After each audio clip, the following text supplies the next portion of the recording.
Jackson will call this one. Yes, the final of this will be just before 10 o'clock this evening. Semi-finals here, 3 of them, and this is the first lineup.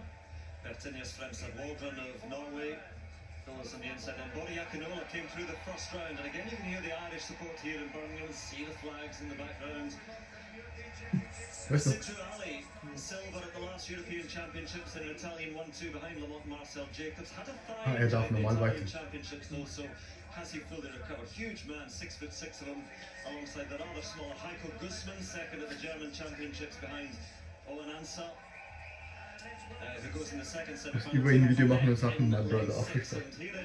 Ronald Glave, the UK champion, second fastest in Europe this year with a 9.970 round in the Diamond League. Bronze in Rome, behind Sitruali and Marcell Jacobs. Jan Volko, former European indoor champion, won in Glasgow in 2019. And then Emil Botterman goes in lane 9. So 2 to go through automatically, and then 2 fastest non-automatic qualifiers. We have Louis Hinchliffe to come, Jeremiah Azu to come in the next 2 semi-finals. But here so Vorlauf gerade, wie viele weißt du? Was denkst du, wenn du anschaust? Jamaican born and now represents Great Britain, Northern Ireland, moved to Und wieder 3 Halbfinale. and is the UK champion, going in lane 7. So Gussmann looks tiny alongside Sitruali. What form is the Italian in lane 4? Burnett can fly as well, only 2 to go through automatically. Clearing away, a good start by Ronald Glave. He usually gets out so quickly. Timur Burnett alongside him. Gussmann moving well, and Ali being led politically in the moment. Ronald Glave, look at him pull away, look at him drive to the line. 10.13 into a decent headwind as well, 1.7 meters per second, but he blew away the field there. Ronald Glave is here to contend for the medals, perhaps even the gold semi-final, and he wins by that distance there. They don't pay too much attention to the time, 10.13, because there was a bit of a headwind there. Sitruali, I was concerned about his fitness coming in. He had that thigh injury in the Italian Championships. Doesn't seem to fit. You can see him moving gingerly there. Was never really at the races. Glave was really remarkable out the blocks. Knows this track very well, of course, one of the British title here. But he was super sharp, wasn't he? As you mentioned, Andrew, he's the second fastest coming on paper coming into this competition, and so he knows he's got the better of most of these athletes in the lineup, and he's full of confidence this season. And when I said Sitruali never really at the races, I meant in terms of Ronald Glave, because he's gone through, but I don't think he's got a challenge on this form, Sitruali. I mean, he's a huge man, 6'6". He takes a while to get into his running, but he just didn't come through to challenge Ronald Glave, because Glave gets out fast, but he moved away. He moved away, and that is coming from his confidence and his running and his ability. He did exactly the same thing in the British Championships. He came through very late in a sense, kept nice and steady, focused, and just drove to the line and took that title. Here he's doing exactly the same. He's arrived in very good shape, which is pretty obvious, and he's just enjoying this running. 2. Then next to him is Mumenthaler, who knows what it's like to win a medal. Surprise. Der ist European Champion, darfst du nicht vergessen, ne? Kein Dip. I think his teammate was bronze. I'm looking at Mark Butler sitting next to him. Was it 2 Swiss on the podium that day? I can't remember. Anyway, I know he did. Kopek of Poland next to him, one of those who've been seeded to come through. He sees the best of us all the way back in May at the Irina Shevchenko meeting. He hasn't been that good since then. Now, a lot of question marks for Ansah. He's been dealing with an accusation in his own country of having avoided a test. He said it came as he was heading to the airport to go and run in Monaco. He got a late shout to run in Monaco Diamond League. That's still being investigated, but he's allowed to run. And he says, I've got nothing to defend, but he's had a lot of stress. For Potnik of Slovenia, watch for him, new national record for him this year. And then Jeremiah Azu, representing Wales at the Commonwealth Games, and I would say he'd be disappointed. I think he came 5th. I was picked Chile. It was a quick track though in Glasgow. They had some good times there despite some of the weather. Then we had Hansen of Denmark and Ozer of Turkey coming through from the round of qualification. So it's top 2. If you're not the top 2, you've got a bit of leeway. Ich hoffe, dass auch 200 läuft. Was into a bit of a stiff breeze. Kind of is coming and going.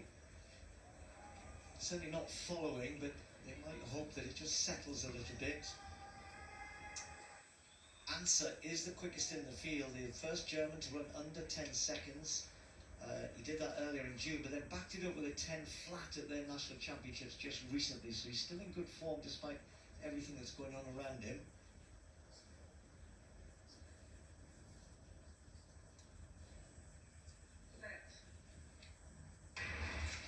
As it gets out well, but Answer is up there with him, as indeed is Propotnik and also Kopek. It's going to be Answer, and Answer's starting to come away. Jeremy Azu might just take this one. It's going to be close, he does. 10-1-7. Nicely done. Das ist That's 1,70, gell? maybe eased up a little bit. Although I think Jeremiah had that one all the way down. They've got a good start as ever. He's such a brilliant starter. Champion indoors helps give you that confidence when you translate to the longer sprint outdoors. But it was all about qualification. We've got to come back. There's no history on it's needed, and really, so no real surprises there, Colin. Top two through. And mentioned that Kopek's best times came earlier in the season. Hasn't been running that quick since. We saw that there. Yeah, no, you're right, Steve. And there's no real surprises. Jeremiah was out well, he was strong, he's been confident all year. Running around that 10-0 mark, I'm just hoping that potentially in that final, if the wind drops, he can get it under 10 seconds again, because he's always around that, that 10 flat. And I know he's a little bit better than that. When you think about what he's run indoors, he can definitely go sub-10 on a few occasions, but I think he was in full control of that race. Got out well, that means that they're not gaining on him, so they're just getting a little bit tighter. And he got to the line very strong and wanting to take that. It just allows him to get a good lane draw. Well, we are just over an hour away from the final of the men's 100 metres, and here we have the lineup for the last of the semi-finals. British involvement again. Can Louis Hinchliffe make it 3 British finalists? Again, that's not a rare thing for Britain to have 3 in the final of the European Championships. In fact, it first happened 40 years ago in Stuttgart when it was led for Christy Allen Wells and Mike McFarlane, the late Mike McFarlane. And it's happened half a dozen times in total. But in terms of contenders for the medals, well, Marcell Jacobs, will come to him in just a moment. Adas Dambrauskas of Lithuania. Inside, then Rico Iluka, the Finnish record holder over 200 metres. So Marcell Jacobs gets the full introduction. The Olympic champion from Tokyo 5 years ago, winner of the last 2 European titles, going for a hat-trick this evening. Tends to deliver in the championships. Simon van Heerstraten, the Belgian athlete, goes in lane 5. Now Louis Hinchliffe, listen to the welcome for the Sheffield athlete. Sorry, doing it. Sheffield athlete via the USA, really made a name for himself in 2024, ran so well at the Olympics, then a stress fracture and a hamstring injury last year, now running quickly again. Elvis Afrifa of the Netherlands goes in lane 7. Lucas Ansa Pepra of Germany, Owen Ansa is already through, Ansa Pepra, no relation, goes here in lane 8. And Israel Olatunde, I'm not sure what he expects. He tore his quad just over a couple of months ago, came back to Ireland from Florida where he's based to rehab, so has not raced much at all. At his best he could threaten for a place in the final, but Israel Olatunde Ich hoffe wirklich, Jacobs gewinnt. after that injury. Er ist für mich schon eine Legende. Of Lithuania, Iluka of Finland, then there is Marcell Jacobs. Simon van Heerstraten of Belgium alongside him. Louis Hinchliffe goes in 6. Afrifa of the Netherlands in 7, Ansa Pepra of Germany in 8, and Israel Olatunde, closest to us there for Ireland, in lane 9. 2 to go through automatically to the final. Something in the 10:30s might get you a non-automatic qualifying place. Marcell Jacobs last to lower his head. Louis Hinchliffe usually gets out pretty well, but at the moment it's Van Heerstraten of Belgium. Now he look at Marcell Jacobs. there's to go. Africa as well. Louis Hinchliffe is going to have to work hard here to get into the top two. Marcell Jacobs makes it look easy. 10-0-8, quickest of the semi-finalists so far. Again, the breeze perhaps had dropped just a fraction, only 0.6 of a metre per second. Louis Hinchliffe, you can see on his face there, just looking for the times, but Jacobs was a long way clear of the rest. So Afrifa 10:25, we're talking 10:30s to get in, 10:32 for Kopek, 10:36 for Mumenthaler. Van Heerstraten will go through, and Hinchliffe as well. 3rd and 4th from this semi-final. There will be 3 Britons in the final. So Jacobs and Afrifa safely through, but also Van Heerstraten and Louis Hinchliffe. Yeah, I think Louis will be relieved that he's made it through. You know, he didn't have his best race there. But Marcell, I had a chat with him on Sunday and I asked him what condition he was in, and he just said, yeah, I'm okay. And I said, well, what does that mean? He said, I'm okay. And watching that performance, he's okay. He's okay. Good. He left it at that. I mean, he's a huge guy, Marcel Jacobs, but he got quickly into his running. Dominated in the second half. Yeah, I think that's when he always wins his races. Even though he's cracking indoors as well. Remember, he's very fast. This is over the 60 perfect meters, winning form. no titles there.